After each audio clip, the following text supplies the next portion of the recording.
Allora mister, una partita che aveva bisogno per sbloccarsi, un episodio, il primo tempo un po' bloccata, poi nel secondo tempo abbiamo visto una bella partita. Ma sì, le due contendenti volevano entrambi superarsi e quindi logicamente poi a un certo punto saltano gli equilibri e quindi diventa una partita diversa. È chiaro che l'1-0 poi ha aperto di fatto la partita perché fino a quel momento insomma, eravamo ancora su quell'equilibrio che non si sbloccava. Sono contento della reazione della squadra perché da 2 volte sotto, 2 volte recuperare è già una nota positiva, importante.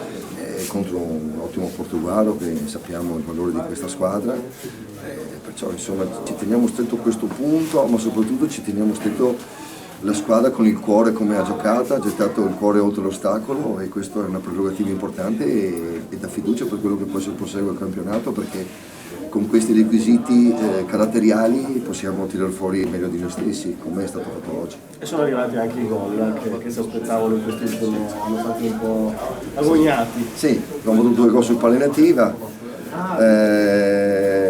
vorremmo cercare anche un gol in maniera diversa, come potrebbe essere stata un'ottima azione quella per un Fantinato che ha colpito di testa, come fatto un'ottima azione sulla fascia, lui poteva concretizzarsi con un gol. Ma soprattutto l'intensità su un campo pesante dove appunto si è corso molto, si è giocato con animosità, con fisicità e quindi penso che ci siano i presupposti insomma, per fare un campionato all'avanguardia, però bisogna continuare e speriamo che prima o dopo insomma, ritorni anche la vittoria che è quella che c'ha un po' che ci manca. Qualche recriminazione sul gol del Portogallo, il secondo di Maccabi è stato splendido, però forse bisognava impedirgli di calciare. Marcare un po' di più. Lo sappiamo che lui è un sinistro importante, è stato molto bravo a superare il primo centrocampista e da lì insomma, il difensore ha provato anche ad accorciare, però lui ha battuto sul tempo tutti, ha fatto un grandissimo gol, complimenti a lui perché comunque è sempre un attaccante temibile. Insomma, di categoria superiore che ha dimostrato nella sua carriera cosa ha fatto, perciò insomma, direi che si è fatto comunque una buona gara anche sull'aspetto difensivo, abbiamo cercato di limitarlo lui e gli altri per quello che si è potuto fare, però bisogna fargli anche i complimenti perché ha fatto 2 gol importanti, insomma, di cui il secondo sicuramente è stato meglio. Insomma, soddisfatto il pareggio è un buon risultato. È un risultato che è chiaro che vorremmo sempre cercare che venisse fuori la vittoria, però quello che conta è quello che si è visto dalla squadra, questa reazione, questo atteggiamento, questa voglia comunque di lottare fino alla fine.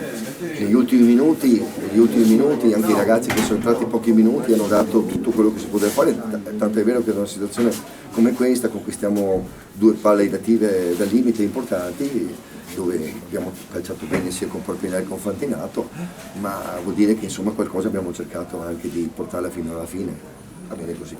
L'episodio del secondo gol del San Doran insomma è stata un'occasione un po' fortuita, diciamo.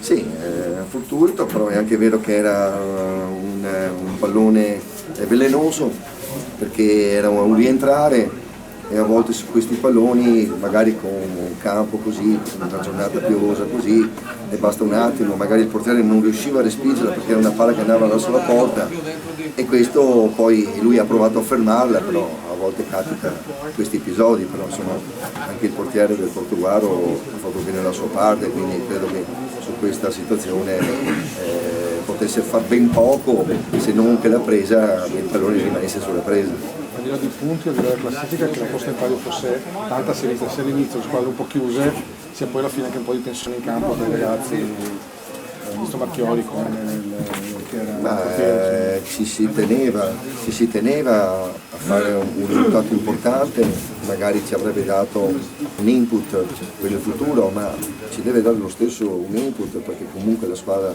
ripeto, ha fatto qualcosa di importante contro un ottimo Portogallo. Io direi insomma che se questo è il percorso che stiamo tracciando direi che è sicuramente più che positivo. All'inizio ci sembrava la formazione 4-3-2-1, è possibile con Giuseppe? No, siamo partiti 4-3-2-1 con Fantinato e Bullo alle spalle di Giuseppe sì. E poi siamo passati a 4-4-2 perché avevo bisogno di avere un maggior filtro. Quando lo sento Crivaro? No, già nel primo tempo, perché primo. poi ho spostato Bradaschi a fascia destra, Bullo a sinistra, abbiamo giocato con 2 mediani e le 2 punte centrali, Fantinato e di Giuseppe, già nel primo tempo, dopo 20 minuti, 25 minuti, mi dava l'impressione che questa disposizione ci potesse dare qualcosa in più sotto l'aspetto offensivo e penso che insomma i ragazzi avevano fatto bene. Grazie. Va bene?